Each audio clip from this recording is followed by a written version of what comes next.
Just doing a quick video of my solar setup. So this is it. This is everything. And this box here contains the 2 batteries. Next to it I have a generator, which I have fired up once when I had consistently rainy days.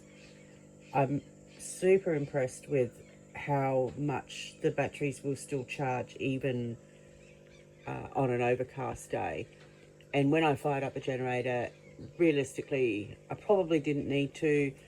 Everything feeds to an app on my phone, which tells me how much is going in, how much is coming out.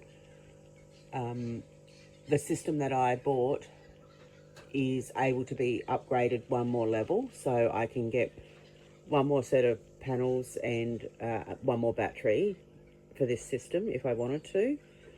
But I've just had an air conditioner installed. I'm just going to pull back a bit. I've just had an air conditioner installed, and it's running that just fine. So, like I accidentally ran it till 8:30 at night one night a few weeks back when it was quite hot, and I was absorbed in what I was doing, and I didn't realise I still had the aircon on. And it chews it up, obviously, when the sun's not going in, but still didn't get below, like for the entire night, like 65-70%. I don't think it got below 70%. When I did fire up the generator that time, it was getting down to about 60%. Ideally, what they've told me is that you want it to pump up to 100% every day, which mine consistently does. I've only had it for probably 6 or 7 months. So I think winter is going to be the interesting part, because it won't have the same energy, like the sun rays won't have quite the same strength. So that's something that I'm going to have to keep an eye on. I don't know what most of this stuff does. I do know that this is a direct feed for the generator. It's set up. I'm running dry here, Sarah. Have that there. Also have an external power point on it. So far I've had absolutely no problems, and these are the guys who did it. Couldn't recommend them highly enough. They went over and above. When I got it set up, I was sort of out here, and there was nothing, so I had no electricity. So at 6 o'clock every night I just basically had to go to bed because there was no lights, no nothing.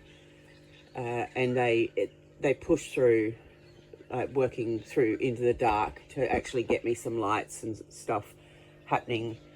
And it was cold and it was raining, and they still stayed out here and worked. So yeah, I'm more than happy with those guys. They are amazing.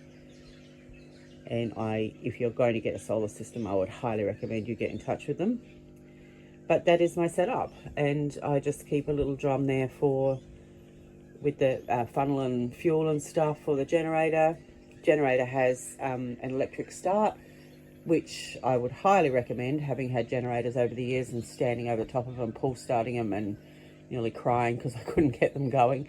But yeah, an electric, like a little, it's like a car fob that you just push the button and it starts. And mine works from inside the house, which is great because I can just turn it on and off from inside the house. So obviously you have to do the required maintenance on a generator, you know, keeping an eye on things, making sure that it's got fuel and all that sort of stuff. Every now and again I fire up the generator to run something like a pressure cleaner or whatever, just to give it a run. The new ones are they're good. They show how many hours and a digital display and everything, you know. I've had some really old stuff and it had none of this nice make it easy kind of accessories on them, but this system is really good. So yeah, like I said, little app on my phone shows me my readout at any time of the day, anywhere in the world basically. I can go traveling and just check in and see how the system's going. And yeah, like I said, if you are at all interested in getting a solar system, I would highly recommend Hannon, I think his name is, and Matt.